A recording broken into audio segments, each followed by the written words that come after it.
도와주시고 하나님 이 시간이 하나님께 영광이 되는 시간이 되게 하여 주시옵소서. 사랑하는 예수님의 이름으로 기도합니다. 아멘. 우리 함께 주는 나를 기르시는 목자 같이 박수 치면서 찬양하시겠습니다. 찬송가 570장입니다. 주는 나를 기르시는 목자요, 나는 주님의 귀한 어린 양. 푸른 풀밭 맑은 시냇물가로 나를 늘 인도하여 주신다. 주는 나의 좋은 목자, 나는 그의 어린 양. 풀을 따라 꼴을 먹여주시니 내게 부족함. 1절 한 번 더 고백합니다. 주는 나를 기르시는 목자요, 나는 주님의 귀한 어린 양. 푸른 풀밭 맑은 시냇물가로 나를 늘 인도하여 주신다. 주는 나의 좋은 목자, 나는 그의 어린 양. 저를 따라 꼴을 먹여주시니 내게 부족함 전혀. 예쁜 새들 노래하는 아침과 노을 비키는 곳 왕원에 사랑하는 나의 목자 음성이 나를 언제나 불러주신다. 주는 나의 좋은 목자, 나는 그의 어린 양. 저를 따라 꼴을 먹여주시니 내게 부족함 전혀 없어라. 못된 짐승 나를 해치 못하고 거친 비바람 상치 못하리. 나의 주님 강한 손을 펼치사 나를 주야로 지켜주신다. 아멘. 주는 나의 좋은 목자, 나는 그의 어린 양. 저를 따라 꼴을 먹여주시니 내게 주는 나의 좋은 목자. 주는 나의 좋은 목자, 나는 그의 어린 양. 저를 따라 꼴을 먹여주시니 내게 한 번 더 고백합니다. 주는 나의 좋은 목자, 나는 그의 어린 양. 저를 따라 꼴을 먹여주시니 내게 부족함 전혀 없어. 주는 나의 좋은 목자, 나는 그의 어린 양. 저를 따라 꼴을 먹여주시니 내게 부족함 전혀 없어라. 아멘. 네, 우리의 인도자 되시는 그 하나님 앞에 우리가 가진 우상, 우리가 가진 향유 모두 다 깨트려 주님 앞에 드립니다.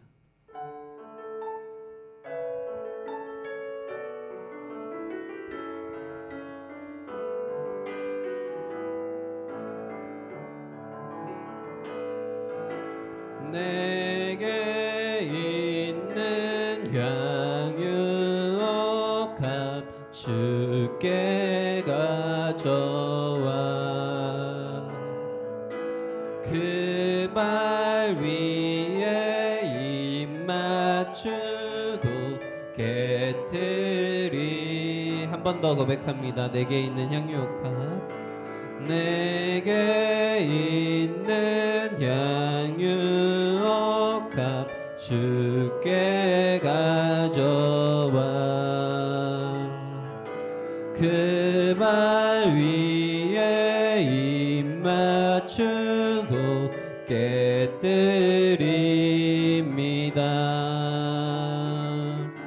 나를 위해 험한 산길 오르신 그 발 걸음마다 크신 사랑 새겨 놓았네. 내게 있는 향유 양육함 내게 있는 양육함 주께 가져와 그 발 위에 입 맞추고 깨뜨리 나를 위해 십자가에 달리신 나를 위해 십자가에 달리신 그 발 흘린 피로 나의 죄를 대속하셨네 내게 있는 양육함 주께 가져와 그 발 위에 입 맞추고 깨뜨립니다 주님 다시 이 땅 위에 임하실 그때 주의 크신 사랑으로 날 2절 후렴 한 번 더 고백합니다 나를 위해 십자가에 달리신 나를 위해 십자가에 달리신 그 발 흘린 피로 나의 죄를 대속 고단한 인생길 힘겨운 오늘도 고단한 인생길 힘겨운 오늘도 예수 내 마음 아시네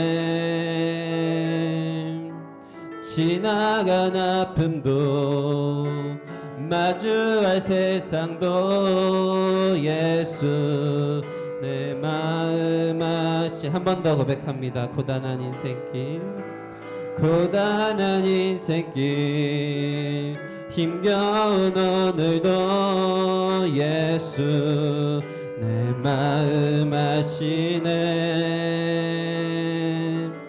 지나간 아픔도 마주할 세상도 예수 내 마음 아시네 믿음의 눈 들어 주를 보리 이 또한 지나가리라 주어진 내 삶의 시간 속에 주의 뜻 알게 믿음의 눈 들어 믿음의 눈 들어 주를 보리 이 또한 지나가리라 주어진 내 삶의 시간 속에 주의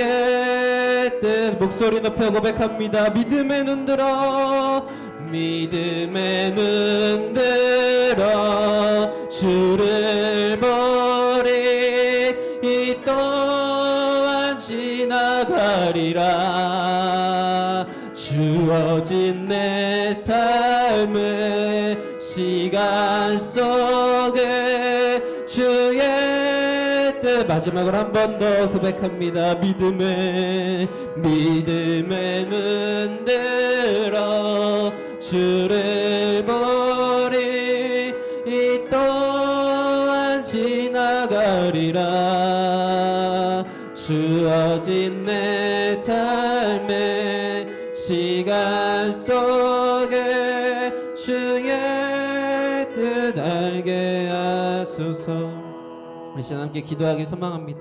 하나님, 이 예배 시간 온전히 주님만을 바라볼 수 있는, 늘 함께 하시는 그 주님 앞에 나아갈 수 있는 시간 되게 하여 주시옵소서. 내게 있는 향유, 그것이 어떤 것일지 모르겠지만 그 향유옥합 모두 다 주님께 가져가 주님께 깨트립니다. 하나님, 이 시간 예배 시간 온전히 주님만을 바라볼 수 있는 시간 되게 하여 주시옵소서. 이 예배를 위하여 같이 주여 한번 부르짖고 기도합니다. 주여,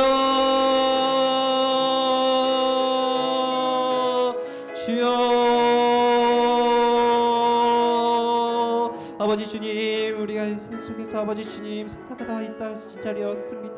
아버지 주님, 이 예배 시간 아버지 우리 시간 온전히 주님만을 높이길, 주님만을 바라보길 간절히 소망합니다. 아버지, 내게 있는 향유옥합 그것은 각각 다 다를 것이지만 아버지, 내가 가지고 있는 향유옥합과 또한 내가 가지고 있는 그 나만의 우상들을 모두 다 깨뜨리고 아버지 주님, 이중적인 태도가 아니라 아버지 하나님만을, 아버지 오직 유일하신 여호와 하나님 그분만을 바라볼 수 있는 시간이 되게 하여 주시옵소서. 주님만을 예배합니다. 아버지 주님, 우리의 인도자 되시는 그 주님을 바라보는 우리의 삶 인도하여 주시옵소서. 아버지, 예배 시간 함께 해주시옵소서.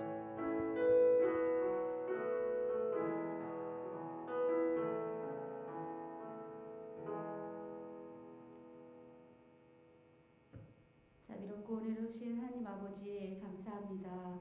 거룩한 주일, 저희들은 아무 공로 없지만 주의 공로 힘입어 오늘도 은혜의 보좌 앞에 나와 하나님을 예배하며 생명의 말씀을 듣게 하시니 감사합니다. 계속해서 들려오는 태풍 소식과 전쟁과 전염병, 기후변화로 인한 자연재해로 인해 고통당하며 신음하는 상황 가운데서도 하나님의 은혜를 갈망하며 모든 근심과 걱정과 수많은 생각들을 내려놓고 은혜의 자리 가운데 나아오게 하신 하나님, 참으로 감사합니다. 주의 말씀은 내 발의 등이요 내 길의 빛이라고 말씀하셨습니다. 잠잠히 주의 말씀을 들음으로 하나님의 뜻이 어디에 있는지 깨달아 알 수 있도록 지혜의 영을 부어주시고, 주의 말씀을 의지하여 어둡고 혼탁한 세상 속에서도 죄악 가운데 빠지지 않도록 영적 분별력을 허락하여 주시옵소서. 순종이 제사보다 낫고 듣는 것이 순양의 기름보다 낫다고 하신 주님, 우리들이 주의 말씀을 들을 때에 겸손히 듣게 하시고 그 말씀 앞에 순종하며 살아갈 수 있도록 믿음을 더하여 주시옵소서. 10월 1일에 있을 성산 바자회를 위해 기도합니다. 그동안 코로나19로 인해서 중단되었던 바자회를 다시 계획하였사오니 온 교회가 하나 되어 마음을 모으고 뜻을 모아서 정성껏 준비하여 우리 이웃을 섬길 수 있는 은혜의 시간들이 되게 하여 주시옵소서. 준비하시는 각 전도회 위에 지혜를 주셔서 좋은 품목을 잘 정하게 하시고 물품을 준비함에 소홀함이 없게 하시며 진행함에 있어서 차질 없이 잘 진행되게 하여 주시옵기를 간절히 원합니다. 우리가 주의 사랑을 전하며 실천하는 데에는 수고와 인내가 필요한 줄 압니다. 우리들의 이기적인과 또 우리들의 생각을 내려놓고 하나님께서 기뻐하시는 뜻이 어디에 있는지를 잘 알아서 그리스도의 사랑의 향기를 품어낼 수 있도록 헌신하는 마음을 허락하여 주시옵소서. 그리하여 하나님께는 영광이 되며 이웃들에게는 복음의 빛을 발할 수 있는 바자회가 될 수 있도록 도와주시옵소서. 그날의 날씨와 형편을 하나님께서 주장하여 주시기를 간절히 원합니다. 많은 이웃들이 관심을 갖고 찾아올 수 있도록 또한 그들의 마음을 열어주시기를 원합니다. 우리 성도들 한 사람 한 사람 모든 심령들을 주관하여 주셔서 사랑과 헌신을 통해 서로 협력하여 선을 이룰 수 있는 귀한 바자회가 될 수 있도록 도와주시옵소서. 또한 전 세계에 흩어져 주의 복음을 전하는 선교사님들과 우리 교회에서 파송한 우봉성, 유열님, 아동, 시한부부 선교사님을 기억하여 주시기를 원합니다. 복음이 전파되는 곳마다 생명을 살리는 역사가 나타나게 하여 주시옵시고 복음을 전하는 일에 필요한 모든 필요를 채워주시며 그들의 건강과 안전을 지켜주시기를 간절히 기도합니다. 또한 우리 교회에 속한 우리의 다음 세대를 위해서 기도합니다. 또한 한국교회에 속한 모든 다음 세대를 위해서 기도합니다. 하나님, 세상은 빠르고 또한 악하며 혼탁합니다. 이러한 세상 속에서 하나님을 모르는 다른 세대가 아닌 하나님이 나의 주인 되심을 인정하고 하나님이 주인 되심을 증거하며 살아가는 믿음의 삶을 살아갈 수 있는 다음 세대가 될 수 있도록 도와주시옵소서. 저들을 교육하며 양육하는 모든 교육자들과 또한 하나님 교사들이 함께하여 주셔서 그들의 수고가 헛되지 않도록 도와주시고 참으로 저희들의 삶이 그들에게 본이 되는 삶이 되게 하셔서 하나님 앞에 참으로 하나님이 인정할 만한, 하나님이 기뻐하실 만한 그러한 자녀들로 자라갈 수 있도록 도와주시옵소서. 아버지 하나님, 이제 수시와 수능을 준비하는 우리 자녀들이 있습니다. 그들을 기억하여 주시고 그들이 하나님을 믿고 의지함으로 평안한 중에 인도하시는 하나님의 뜻대로 순종하며 나아갈 수 있도록 도와주시옵소서. 결단코 오늘 말씀처럼 낙심하거나 실망하지 않고 하나님 앞에 기도함으로 하나님이 함께 하시는 그런 경험을 할 수 있도록 주께서 인도하여 주시기를 간절히 원하며 그들의 마음을 주께서 평안으로 인도해 주시옵기를 간절히 기도합니다.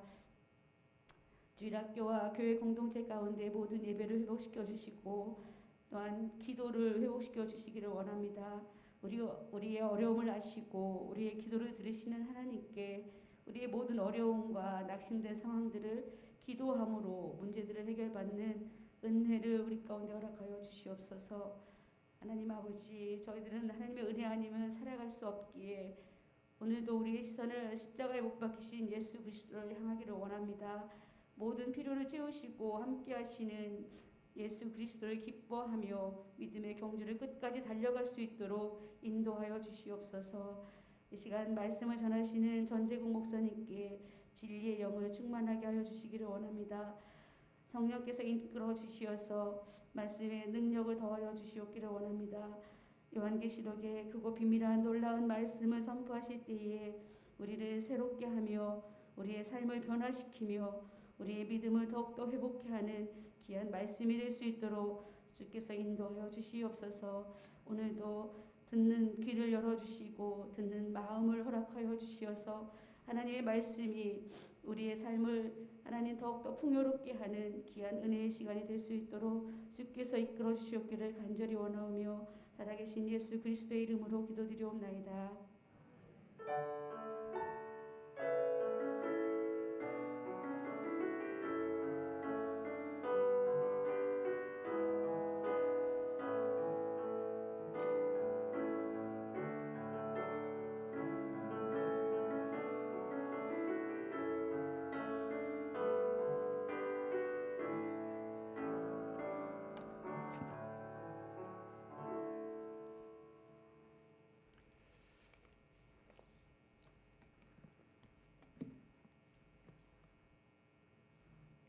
하나님 말씀은 요한계시록 11장 3절부터 6절까지입니다.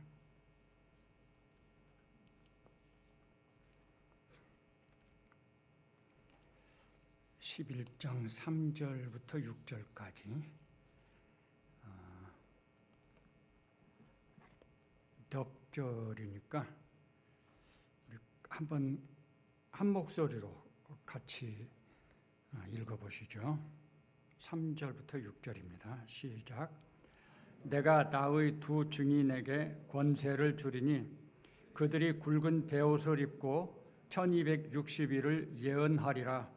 그들은 이 땅의 주 앞에 서 있는 두 감람나무와 두 촛대니 만일 누구든지 그들을 해하고자 하면 그들의 입에서 불이 나와서 그들의 원수를 삼켜버릴 것이요 누구든지 그들을 해하고자 하면 반드시 그와 같이 죽임을 당하리라.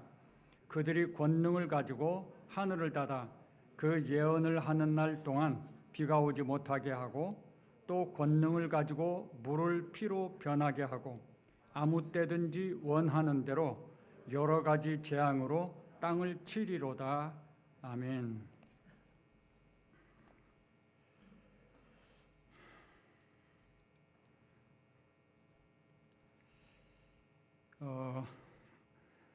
근래에 우리나라에 불어오는 태풍이 과거와 다른 훨씬 더 강한 큰 태풍이 불죠.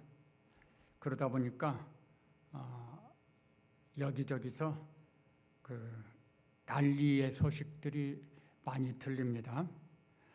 얼마 전에 이 중부지방에 서울에도 큰 비가 왔었는데 그때 강남대로가 그냥 물이 넘쳐나서 큰 곤란을 겪었었죠. 그런 중에 어떤 한 곳은 준비를 잘 해서 거긴 유명한 곳이더라고요. 오래전부터 미리 준비를 했어요. 그래서 홍수가 나서 물이 넘칠 것 같으면 차수벽이라고 하는 것을 담에 딱 세워가지고 물이 그 아파트 안으로 들어오지 못하게 만들어서 거기는 홍수가 나면은 오히려 빛을 발하는 그런 장소로 아주 신문에도 나고 그랬었어요. 그걸 보면서 준비하고 있으면 예상하지 못한 그런 일을 만날 때도 무사하게 넘어가는 거구나 라고 생각을 했습니다. 하나님께서 오늘 우리 성도들과 교회에 요한계시록을 주신 이유가 바로 그거죠. 마지막 때 최후의 시간이 오기 전에 우리가 준비를 잘 해라. 그러면 문제없이 넘어간다. 문제가 없다는 건 아니죠. 문제를 잘 이기고 넘어간다라고 할 수 있겠습니다. 제가 이 말씀을 드릴 때 나팔의 이야기를 하면서 오늘 우리 이 현 세상에서 일어나는 여러 가지 사건과 그 상황들을 나팔의 이야기와 연결을 지어가면서 이런 상황들, 이런 사건들을 볼 때 지금 우리가 살고 있는 이 시대가 나팔의 시대, 1부터 4까지 또 5와 6으로 이렇게 제가 연결해서 지금 말씀을 드리죠. 그렇게 말씀을 드리면 혹 좀 의아심을 가질 수도 있을 거라고 생각이 들어요. 도대체 뭘 근거로 해서 저렇게 할까? 사건과 사고들은 옛날부터 있어 왔거든요. 그럼 옛날에도 있었고 지금도 있는 건데 뭘 그렇게 이것이 그것이다라고 거의 그냥 그런 식으로 강조할까? 궁금해하실 거예요. 물론 근거가 있죠. 하나는 이 세상에서부터 나오는 경고들입니다. 하나님께서 우리 사람들에게 지식을 주시고 지혜를 주셨기 때문에 우리 사람들은 비록 하나님을 믿지 않는다고 할지라도 그 지식과 지혜가 남아 있어요. 그 지혜로 많은 것들을 깨달을 수 있고 분별할 수가 있거든요. 요즘 세상에 좀 지식이 있고 또 생각을 많이 하는 그런 과학자들이라든가 많은 사람들은 지금 우리가 살고 있는 이 시대가 끝으로 왔다. 어제 신문에도 그런 이야기가 난 걸 보았어요. 이게 돌이키기 어려운 상황이 되었다. 우리의 노력으로 해결할 수 없는 것이라는 거죠. 지금 현재의 문제가. 자, 이렇게 세상에서 나오는 경고가 있습니다. 그보다도 더 중요하게 성경에서 우리가 알 수 있는 그런 경고가 있어요. 성경에 보면은 사실 이거 전에도 말씀드렸던 것 같아요. 이 하나님의 심판이 임하는 때가 있었죠. 노아의 시대, 소돔과 고모라 성의 멸망, 또 가나안의 멸망, 이스라엘의 멸망, 이렇게 중간중간에 하나님의 심판이 전폭적으로 있었던 시대들이 있어요. 그 하나님의 심판이 임하던 때에는 공통점이 있거든요. 그 공통점이 죄로 가득 찼다는 겁니다. 도저히 하나님이 그냥 넘길 수 없을 만큼 죄가 가득했다. 그거를 저는 충만이라는 단어로 표현을 했습니다. 죄가 충만화가 이루어지면 그 시간이 하나님의 최종 심판이 임하는 시간이다. 그러면 죄가 충만화가 됐다고 하는 것을 어떻게 또 분별하느냐? 어떤 차이를 가지고 우리가 그걸 이해할 수 있을까? 저는 그 네 가지 표현을 사용을 했어요. 하나는 일상화가 충만화의 모습인 겁니다. 일상화라고 하는 것은 매일매일의 생활에서 그런 사건과 사고들이 일어나고 한다는 거거든요. 옛날에 지금부터 50년, 60년 전에 그때는 사건과 사고들이 그렇게 많지 않았어요. 그런데 지금은 매일같이 그런 소리를 들어요. 자고 나서 뉴스를 보거나 신문을 보면 그냥 항상 그런 이야기들이 계속 나오고 있어요. 그걸 일상화라고 해요. 일상화라고 하는 것은 그만큼 충만화로 가고 있다는 거죠. 근데 아직은 그것이 100%의 충만화까지는 안 간 것 같아요. 지금보다 더 가득 차지는 일상화가 되면은 그때는 이제 좀 심각하게 생각을 해야 되는 거죠. 그 다음 또 한 가지는 보편화입니다. 이 보편화도 충만화의 과정이 있어요.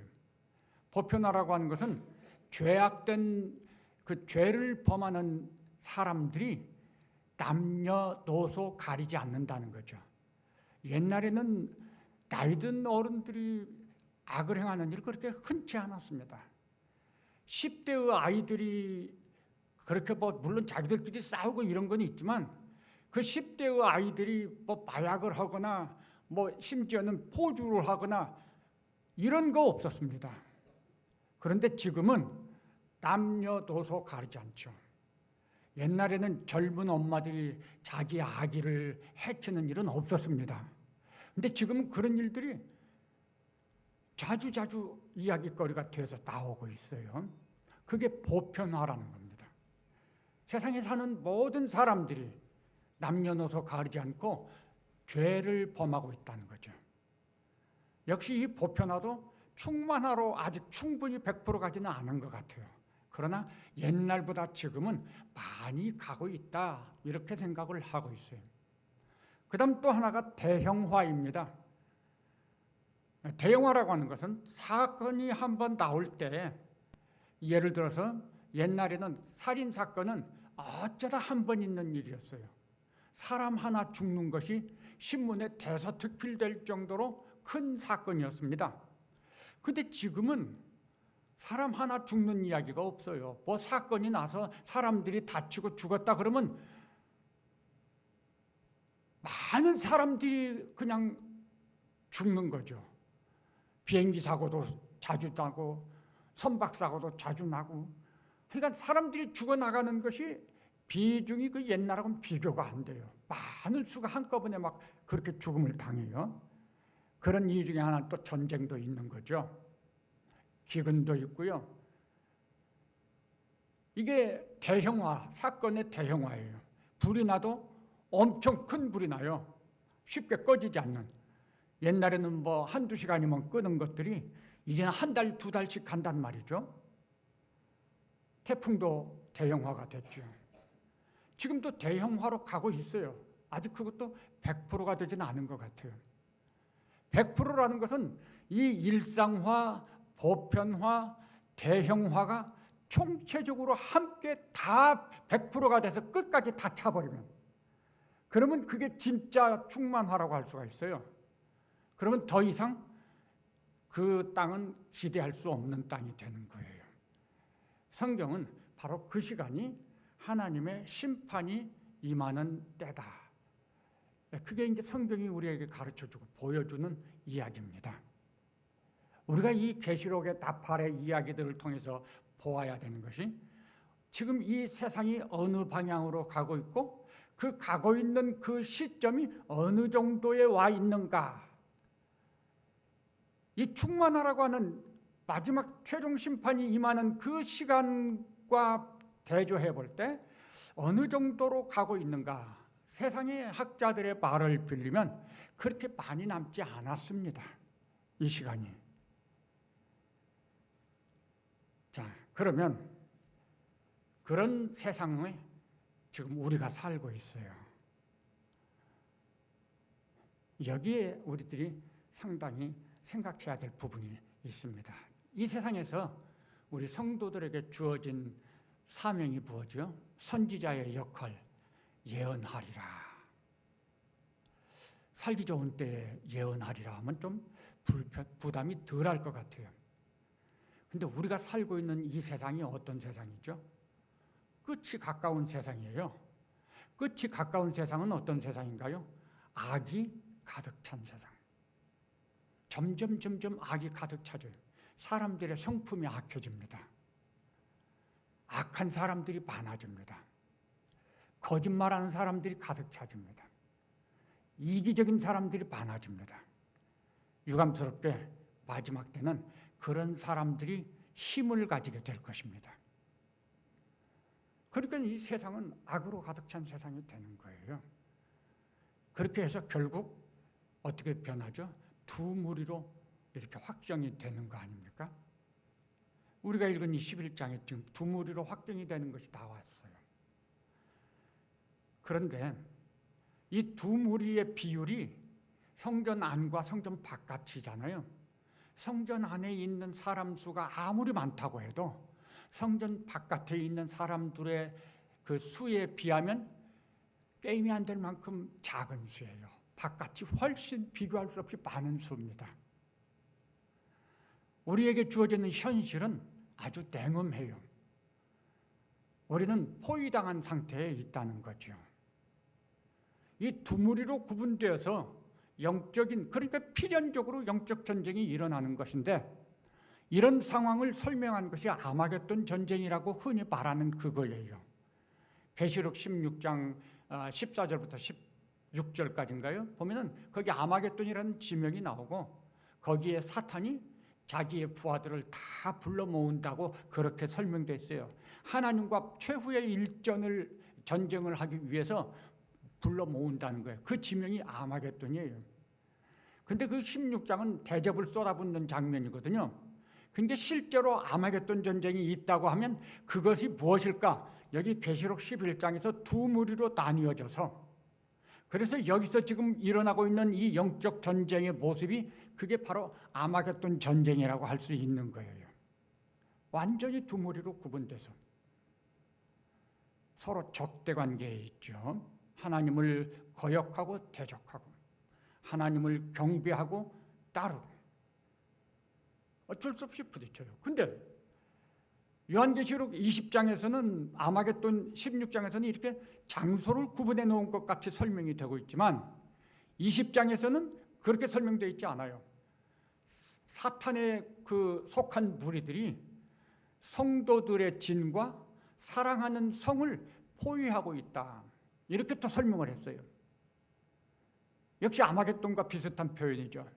현실에서는 이렇게 장소가 구분되어 있는 게 아니잖아요. 그동안 말씀드린 것처럼 사람들 속에 우리 성도들이 살고 있는 거예요.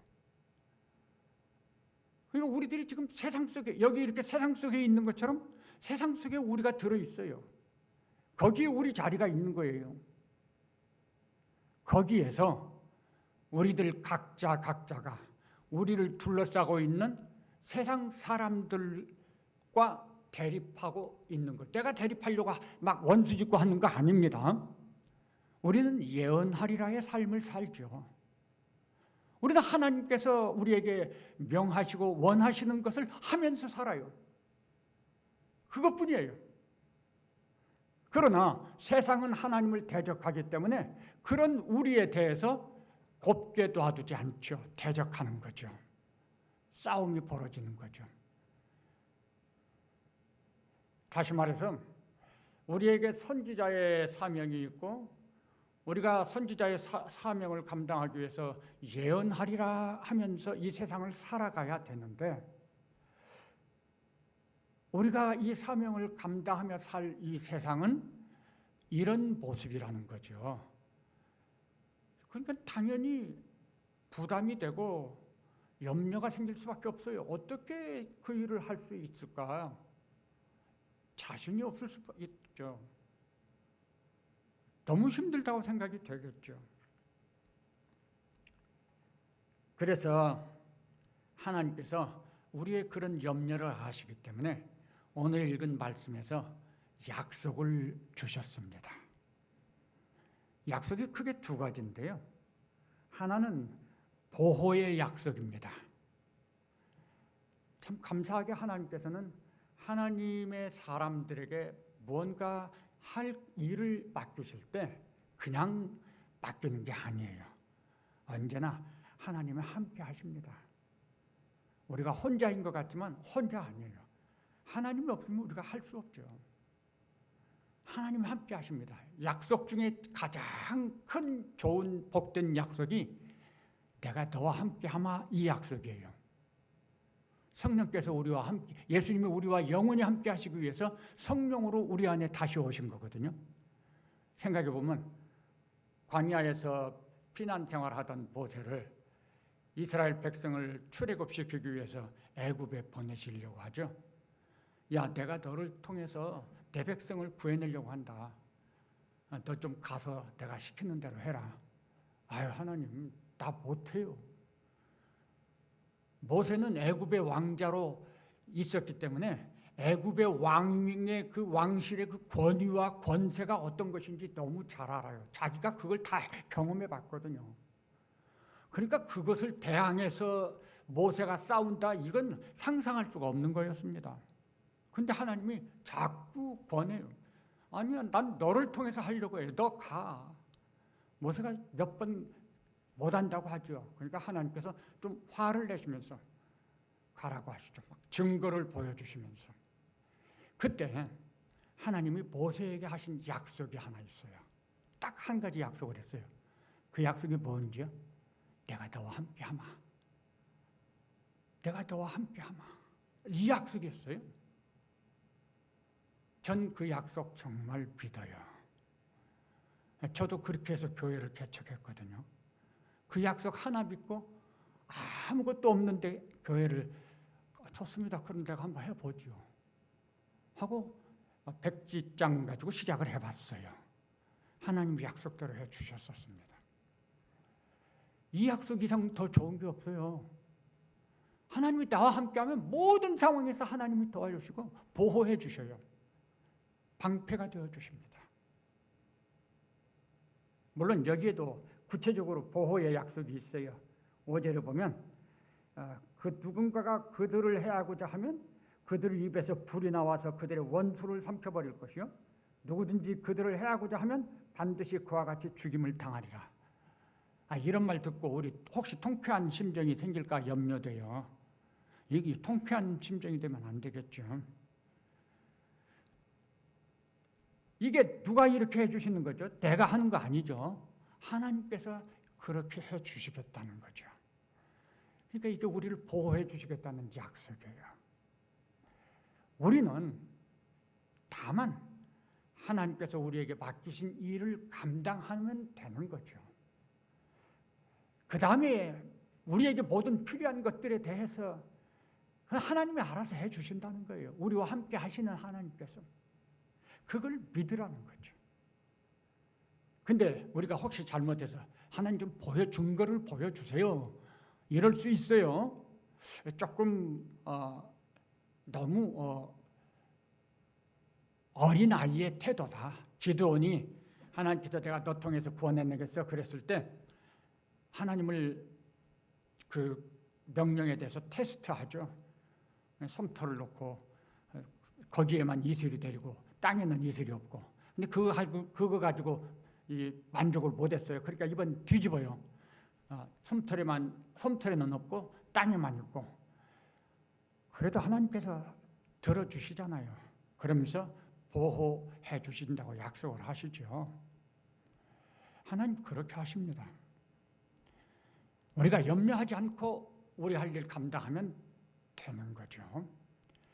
또 하나는 보호의 약속과 함께 권세를 주신다고 그랬습니다. 근데 여기서 앞에서는 권세라고 했고 3절에서는 6절에서는 권능이라고 표현을 했어요. 근데 그게 같은 것입니다. 권세와 권능은 사실 같은 단어를 우리말로 표현을 바꿔서 한 거죠. 그러니까 권능, 권세 이렇게 해도 되는 것입니다. 그럼 이 권세를 주신다는 게 무엇일까요? 권세를 우리에게 주시면 어떤 일이 벌어질까요? 우리도 이게 하나님이 그렇게 권세를 주신다고 했으니까 하나님 그럼 그 권세 받은 거 나이가 좀 경험하게 해주세요 이렇게 먼저 요구할 수가 있거든요. 근데 그 순서가 잘못됐어요. 우리가 순종하고 나가면 하나님이 나에게 권세 주신 것을, 권능 주신 걸 맛을 보게 되고 경험하게 되는 거죠. 순서는 언제나 그렇게 해야 돼요. 권세 주셨습니다. 하나님께서 주셨죠. 그랬을 때 우리들이 나갑니다. 예언을 합니다. 근데 이상한 게 하나 있어요. 담대함이 주어지는 거죠. 당당하게 외치는 거죠. 권세를 주신 결과는 담대함과 당당함입니다. 신약성경에 예수님의 원수들 앞에서 오순절에 성령께서 임하셨을 때 베드로가 일어났어요. 그 원수들 앞에서 설교를 하죠. 너희가 십자가에 못 박아 죽인 그 예수가 바로 하나님이 보내신 메시아다. 두려워서 예수님을 부인했던 베드로가 아니에요. 그 담대함과 그 당당함이 이게 어디서 나온 건지 모르겠어요. 하나님이 권세를 주신 거죠. 복음을 전하다가 공회에 붙잡혀갔어요. 공회원들이 막 협박을 합니다. 우리가 예수 이름으로 뭐 전하지 말라고 했는데 너희들 정말 그러면 곤란해? 가만 안 놔둬? 그러니까 베드로와 요한이 뭐라고 하죠? 우리가 생명을 주장하시는 하나님을 두려워하랴 아니면 사람들을 두려워하랴. 우리는 하나님에 순종하겠다. 담대하고 당당하게 말하거든요. 사도 바울도 왕들 앞에서 재판을 받을 때 그러죠. 여러분들이요, 내가 오늘 이렇게 죄수가 돼서 손이 묶인 거 이거 말고는 여러분들이 다 나와 같이 되기를 원합니다. 이게 신분의 차이도 큰 것이고 하지만 하나님께서 권세를 주시면요 담대하고 당당하게 할 수 있어요. 그런데 여기 권세 주신다고 했거든요. 주셨다고 그랬어요. 3절에. 우리가 할 일은 뭐죠? 믿음으로 나가는 거죠. 믿음으로 사는 거예요. 행하는 거예요. 그걸 먼저 경험하고 나가겠습니다. 그러면 안 되는 거예요. 그건 믿음이 없는 거죠. 예, 알았습니다. 제자들이 예수님께서 둘씩 짝지어서 파송을 하죠. 그때 권세를 주십니다. 한 권세 주신 거 어떻게 우리가 알 수 있죠? 이렇게 질문하지 않아요. 예, 알았습니다 하고 나가서 전도를 해요. 그랬더니 당당하게 담대하게 전도할 뿐만 아니라 권능을 행사하죠. 귀신 떨어지는 걸 보았다는 거예요. 질병을 치료했어요. 돌아와서 보고를 그렇게 했죠. 순종하여서 행하니까 권능을 주신 것을 알게 됐어요. 경험하게 됐어요. 그건 내 능력이 아닌데 내가 어떻게 그런 일을 했을까? 주님의 말씀이 약속이 진짜구나 라고 깨닫는 거죠. 근데 이제 조심해야 될 것이 하나 있어요. 여기 보면은 6절에 아무 때든지 원하는 대로 여러 가지 재앙으로 땅을 치리로다.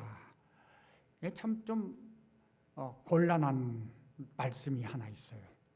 이 아무 때든지 원하는 대로 이거를 오해하면은 내가 원하는 대로 내 마음대로 할 수 있다. 권능을 막 행할 수 있다. 이렇게 오해할 수가 있어요. 이게 그런 말이 아니라고 저는 생각을 해요. 현실에서 실제로 이런 말씀을 잘못 이해해가지고 마치 권능을 행하는 것, 내가 권능을 행하는 것이고, 그래서 어떤 사람 내가 기도하면 만사형통이야. 와서 기도 받았기만 해. 이렇게 말하는 사람들이 있다는 거죠. 그것은 정말 잘못된, 권능이 내 것이 아니에요. 내가 행하는 거 아니에요. 내 안에 계신 하나님께서 약속대로 행해 주시는 거죠. 그걸 나를 높이기 위해서 그런 것을 사용하고 또 내 감정으로, 내 기분으로, 내 어떤 참 만족을 위해서 그런 걸 한다. 그건 정말 잘못된 거예요. 여기 있는 아무 때든지 이 말은요, 그런 의미가 아니에요. 근데 이 말이 우리에게 적용이 될 수가 있어요. 언제 우리가 아무 때든지라고 하는 이 말씀을 우리의 삶에 적용할 수 있을까? 예수님을 한번 생각해 보세요. 예수님은 어떤 때는 하나님께 기도하셨어요. 오병이어 행위를 하실 때 그 오병이어를 가지고 하나님께 축사하셨죠. 감사 기도하셨죠. 그리고 나눠줬단 말이죠. 어떤 때는 그렇게 하셨어요. 근데 어떤 때는 그렇게 기도하지 않죠. 그냥 즉시 막 병을 고치시고 그리고 기적을 행하시죠. 권능을 행하시는 거죠. 물론 예수님은 하나님 자신이시니까 얼마든지 그렇게 하실 수 있어요. 그럼에도 인간으로 오신 예수님은 우리를 대표하는 그런 분이시거든요. 그렇기 때문에 어느 때든지 예수님이 그렇게 행하시는 그것이 좀 생각할 문제가 있는 거죠. 예수님은 여기에 있는 것처럼 어느 때든지 원하는 대로 권능을 행하실 수 있었던 거죠. 물 파도야 잔잔하라 하니까 막 잔잔해졌어요. 그럼 뭐가 다르죠? 예수님은 그 뜻과 생각과 행위와 모든 것이 하나님과 일치했어요. 하나가 됐어요. 그래서 예수님은 종종 그런 말씀하시죠. 나는 내 뜻을 행하러 온 거 아니다. 아버지의 뜻을 행하러 왔다. 난 전적으로 아버지의 뜻을 따랐다. 그래서 예수님이 십자가에 못 박히시기 전에 내가 아버지의 뜻을 다 행했습니다. 이렇게 말을 했거든요. 예수님의 생각과 생활과 모든 행동이 아버지와 일치되었을 때 그때 예수님의 모든 행위는 아버지의 뜻을 따라서 하는 것이에요. 그게. 그런데 사람이 볼 때는 예수님이 마음대로 하는 것 같이 보이죠. 원하면 하는 거예요. 예수님은. 실제는 아버지와 완전히 일치되었을 때라 그 말이죠. 예수님은 그런 분이었어요. 우리는 어때요? 우리도 그렇게 하면 할 수 있어요. 예수님은 요한복음 15장에서 그렇게 말씀하시죠. 너희가 내 안에 거하고 내 말이 너희 안에 거하면 무엇이든지 원하는 대로 구하라. 그리하면 이루리라. 무엇이든지 원하는 대로 구하라고 했어요. 그리하면 이루리라. 다만 예수님과 우리가 다른 것이 있다면 예수님은 그냥 했다면 우리는 권능을 행할 때 기도해야 돼요. 그냥 하면 안 돼요. 그럼 교만해져요. 자기를 드러내게 돼요. 기도해야 돼. 하나님. 그보다 더 중요한 것은 우리가 예수님이 하나님과 하나였듯이 우리들도 예수님과 하나가 돼야 돼요. 그것이 너희가 내 안에 거하고 내 말이 너희 안에 거하면 그게 그 말인 거예요. 주님과 온전히 하나가 돼요. 우리의 믿음의 삶이 주님과 하나가 되어 가야 된다는 거죠. 시간이 가면서 우리의 생활 속에서 우리의 언어 속에서 아직도 내가 버렸구나. 이건 난 주님이 원하는 거 아닌 것 같아. 이런 생각이 자꾸 들지 않고 이제 내가 주님의 마음이 내 마음이야. 주님의 생각이 이제 내 생각이야. 이런 마음이 우리 마음속에 젖어 들어온다면 저는 그럴 때 우리들도 예수님처럼 할 수 있다고 생각을 해요. 그렇게 되기를 바랍니다.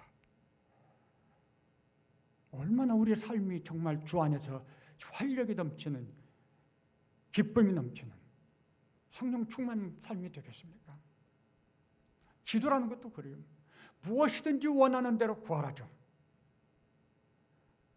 우리가 예수님과 내가 하나가 되면요, 우리가 기도하는 그것이 하나님의 뜻에서 어긋나는 것이 없다, 그런 의미입니다. 우리의 기도가 100% 하나님의 뜻에 어긋나는 게 없습니까? 그 부분에서 자신이 있습니까? 우리 자신이 없어요. 그래서 우리는 어떻게 기도하죠?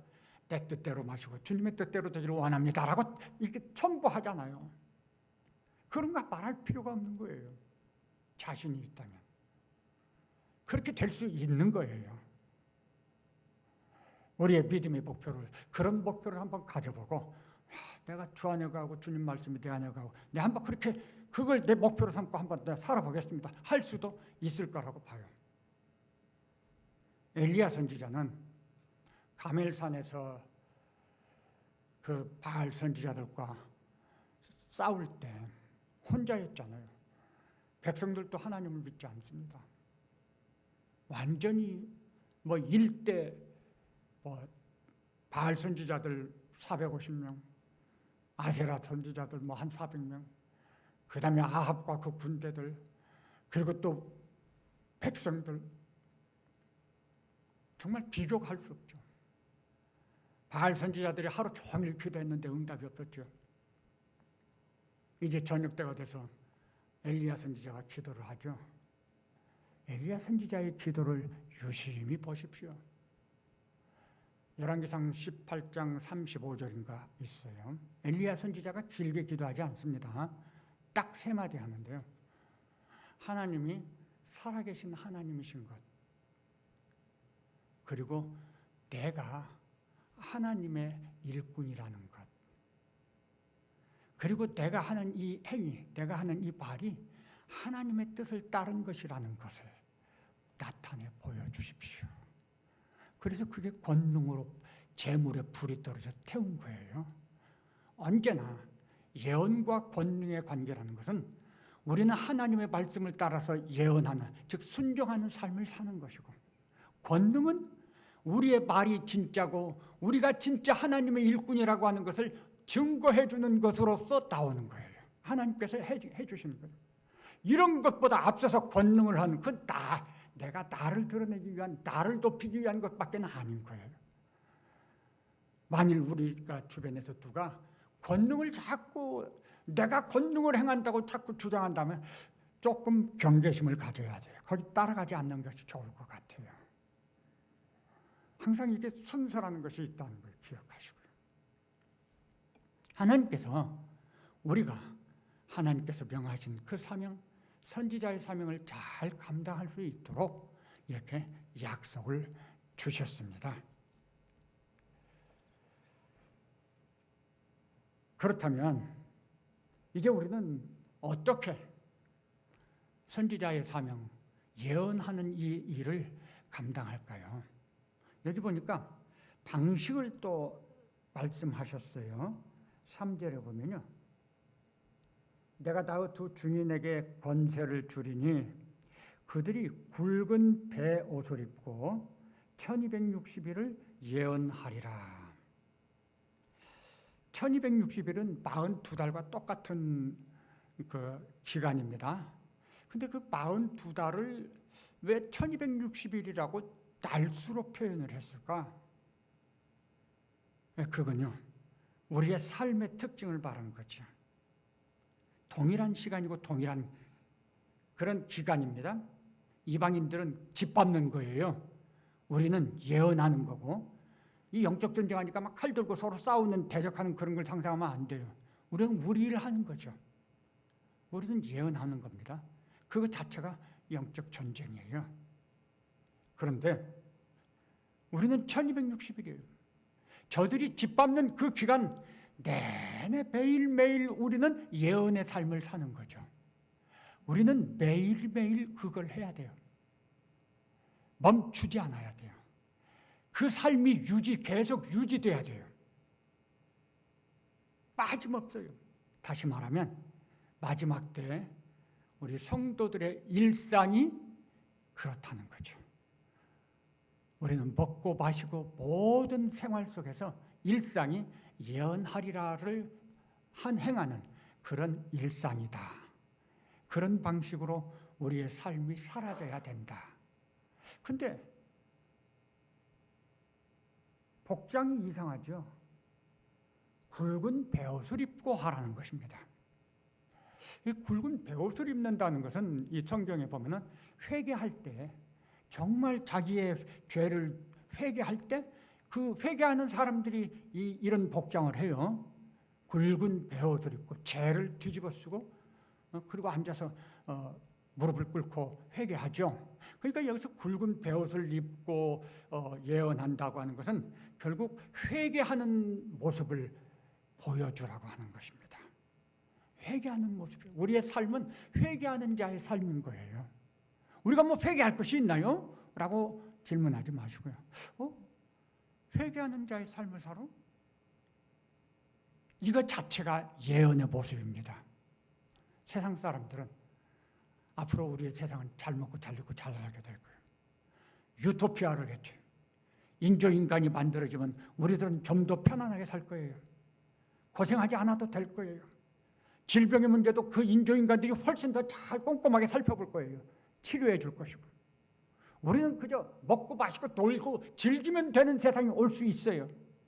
얼마나 편한지 몰라요. 세상은 그렇게 우리에게 말할지 몰라요.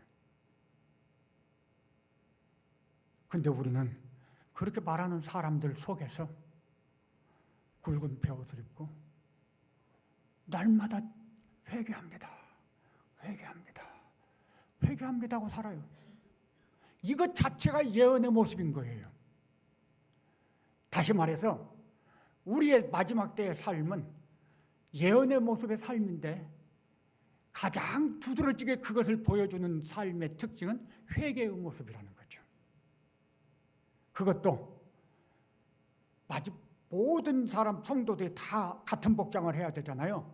그것은 통일성을 의미합니다. 여기서는 이 말하고 저기서는 저 말하고 그러면 안 되죠. 마지막 때 우리 교회와 성도들은 한 목소리를 외쳐야 돼요. 주의 심판의 날이 가까웠다. 회개하라. 이거를 외쳐야 된다는 거거든요.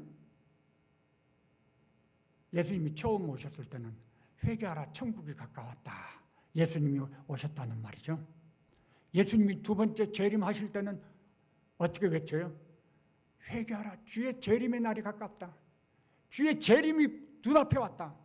하나님의 심판이 눈앞에 왔다. 회개하라 라고 이렇게 외쳐야 된다는 거죠. 모든 교회와 성도들이 똑같이 외쳐야 될 예언의 말씀이라고 저는 생각을 합니다.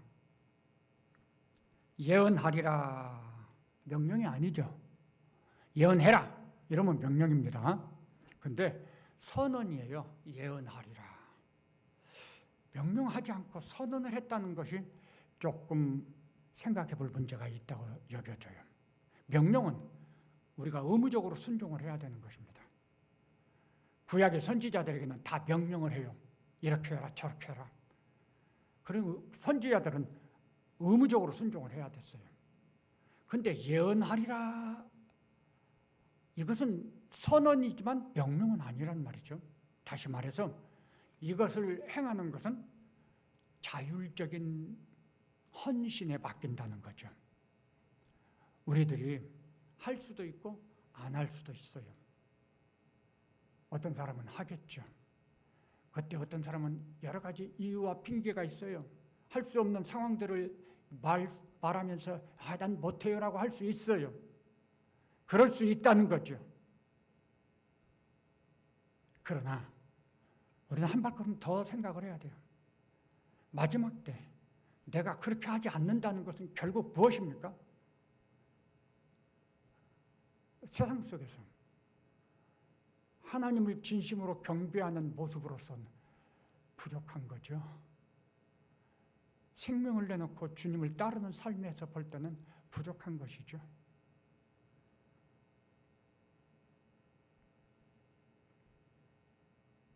포로로 잡혀갔던 유대인들에게 민족이 멸망당하는 하만에 의해서 음모가 꾸며졌어요.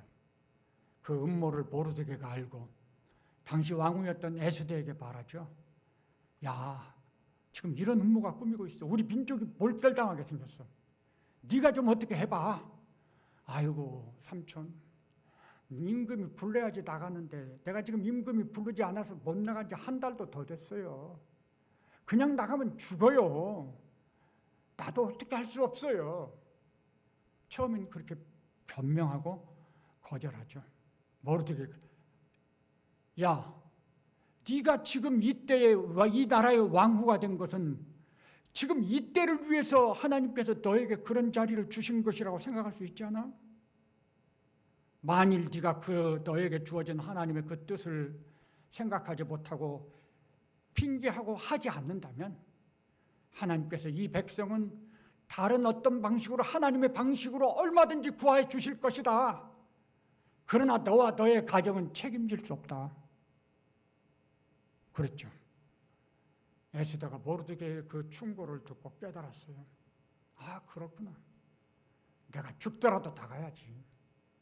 그래서 금식기도 하고 죽기를 각오하고 왕 앞에 나갔죠. 마지막 때의 시간이라고 하는 건 그런 시간인 거예요.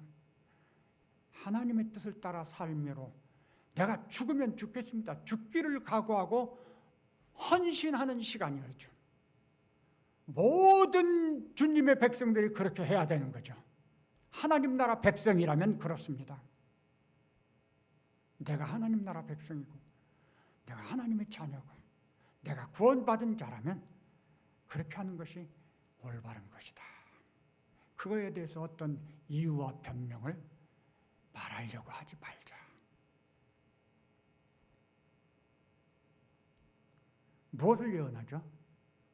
예언은 앞일을 예언하는 것이니까요. 예수님의 생애 가운데 아직 남아있는 것이 뭐가 있습니까? 다 이루어지고 앞일 남아있는 건 재림과 심판, 완성된 하나님 나라에 들어가는 것. 우리가 예언할 것은 바로 주의 재림과 심판이죠. 가까웠다. 때가 됐다. 준비하자. 우리의 삶으로서, 우리의 생활로서, 일상으로서 우리가 예언하는 것입니다. 이걸 꼭 말이라고만 생각하지 마세요.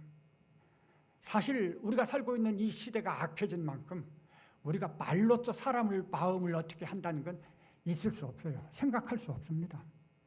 그들도 다 알아요. 이제 알 것은. 우리가 말로써 말도 나중에는 하긴 해야 되죠. 말보다 중요한 것이 우리의 삶이에요. 일상. 어떻게 예언한다고 하는 이것을 우리의 삶에서 실체화할 거냐. 지금 말씀드린 것입니다. 우리의 삶이 선한 삶이 되어야 한다. 에베소 2장 10절의 말씀.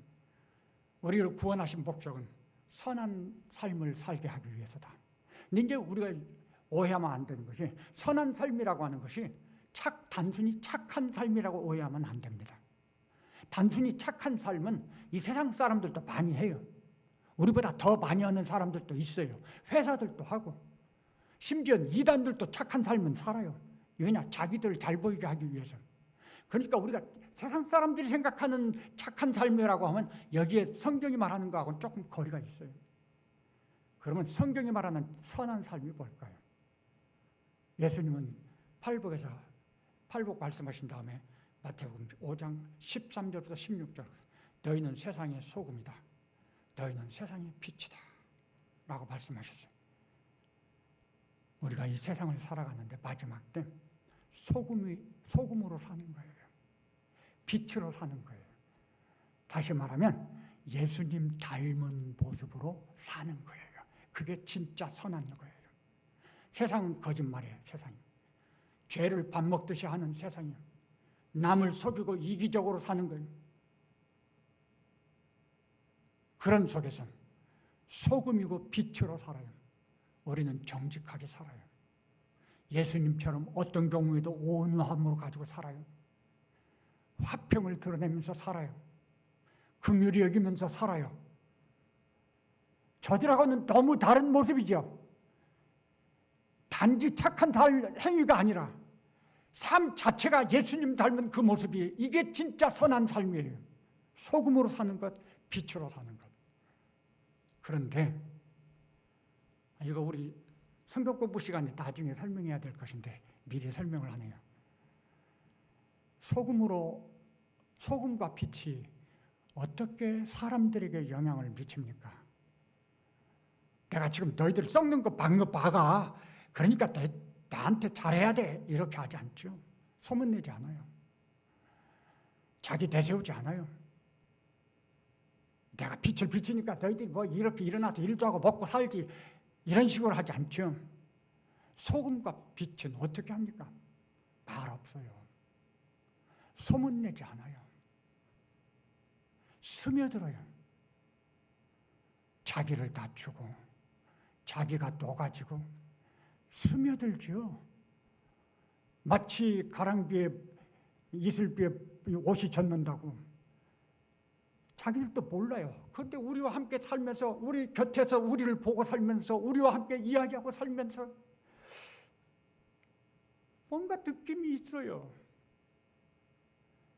저 사람하고 이야기하면 뭔가 느낌이 달라요. 저 사람의 얼굴 표정을 보면 뭔가 표정이 달라요. 마음이 편안해지고 뭔가 소망이 있기도 하고 뭔가 달라요. 내가 말을 하지 않으니까 난 그저 섬기는 거죠.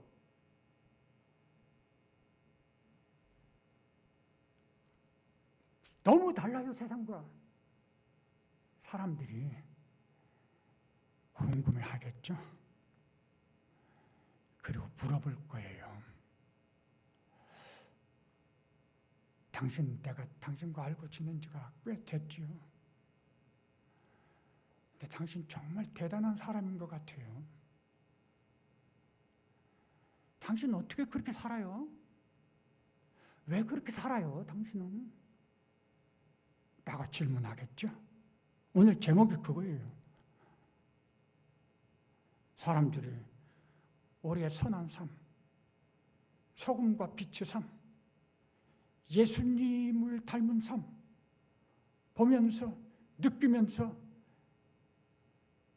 마음속에서 무럭무럭 뭔가가 생겨요. 그리고 때가 되면 참지 못하고 당신은 왜 그렇게 살지요? 라고 물었을 때 우리가 대답할 말이 있어요. 어떻게 대답하죠? 예언하리라. 그때 우리가 말을 하는 거예요. 예언하리라. 예. 나는 주님의 재림의 시간이 가까운 것을 믿습니다. 하나님의 최후의 심판의 시간이 가까이 온 것을 믿습니다. 나는 장차 하나님 나라에 들어갈 소망을 가지고 있습니다. 그래서 나는 이렇게 삽니다. 당신도 이 어려운 세상 속에서 나와 같은 소망을 가지고 살 수 있기를 바랍니다. 이게 마지막 때의 전도죠. 이게 마지막 때의 우리 성도의 일상이죠. 이게 예언하리라라고 저는 생각을 해요. 말 한마디에서 이제 교회 나올 사람이 얼마나 있습니까? 더욱이 이 악한 사람들 회개하지 않는다고 막 성경이 가르쳐주는 이 사람들이 성경 말씀 갖다 댄다고 해서 회개하는 사람들이 되겠습니까? 그럴 일 없습니다. 그럴 일 없어요. 그럼 우리가 어디로 가서 누구에게 이런 말을 하죠? 누구에게 우리의 삶을 보여줘야 되죠? 저 권세 잡은 자와 부자들 앞에 가서 하는 게 아니에요. 예수님 뭐라고 말씀했어요? 인자가 세상에 온 것은 의인을 부르러 온 것이 아니다. 죄인을 부르러 왔다. 건강한 자에게는 의사가 쓸데없다. 병든 자에게라야 의사가 쓸데있다. 난 죄인의 친구로 왔다. 예수님은 생애 동안에 병든 자들, 가난한 자들, 소외당한 자들, 약한 자들을 찾아가셨어요. 그들에게 예수님을 나타내 보여주셨죠. 권능을 행하시고. 그리고 예수님 마태복음 25장에서 양과 염소의 비유를 통해서 우리에게 깨달음 주시죠. 지극히 작은 자 하나에게 한 것이 바로 나에게 한 것이다. 오늘 우리는 복음을 들고 소금과 빛으로 어디 가서 그렇게 살 수 있는가? 우리의 주변에 약한 자들, 작은 자들을 찾아가야 돼요. 주님의 말씀을 들으면서 우리의 이웃 가운데 우리의 마음속에 혹시 누가 떠오르는 사람이 있습니까? 병든 사람이 있고 신음하는 사람이 있고 고통 가운데 있는 사람이 있고 상처받아서 마음이 아파하는 사람이 있는지 우리 그런 사람들에게 가야 돼요. 그래서 그들 앞에서 정말 섬기기를 바랍니다. 소금과 빛으로 섬기는 거죠. 허리띠 두르지 마세요. 성산교회에서 나왔습니다. 허리띠 두르지 마시기 바랍니다. 전 그렇게 안 하는 게 좋다고 생각이 들어요. 이번에 바자회 하신다고 했는데 물론 아까 기도 참 잘해 주시더라고요. 좋은 물건 갖다 놔야 돼요. 그 다음에 소금과 빛으로 하는 게 뭐죠? 우리의 표정, 우리의 말투 한마디, 사람들이 올 때 환영하는 그 모습, 이게 진짜인 거예요. 그렇게 해서 정말 주님의 사랑이 그들 가운데 전달되어지게 한다면 우리는 선지자로서 예언하는 사명을 잘 감당했다고 말할 수 있지 않겠는가, 그렇게 생각이 됩니다. 기도하시죠.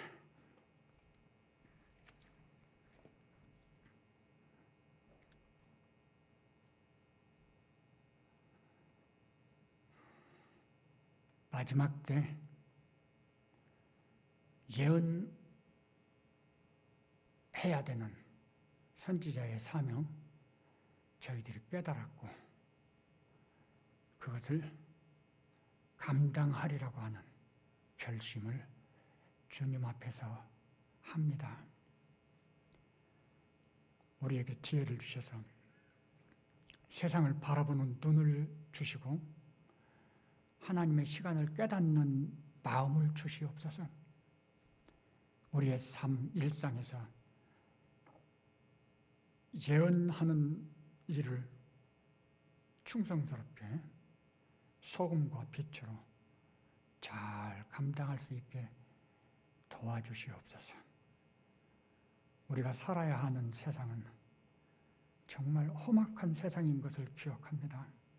그러나 주님의 약속이 있으니 이 약속 믿고 담대하고 당당하게 행하는 저희들 되기를 결심합니다. 약속하신 그대로 우리 안에서 역사하시고 은혜 주시고 성령 하나님 충만한 그런 능력으로 함께하여 주시옵소서. 특별히 이번 바자회를 계획하고 있는데 이 바자회 시간에 하나님의 뜻이 이루어지는 시간이 되게 하시옵소서.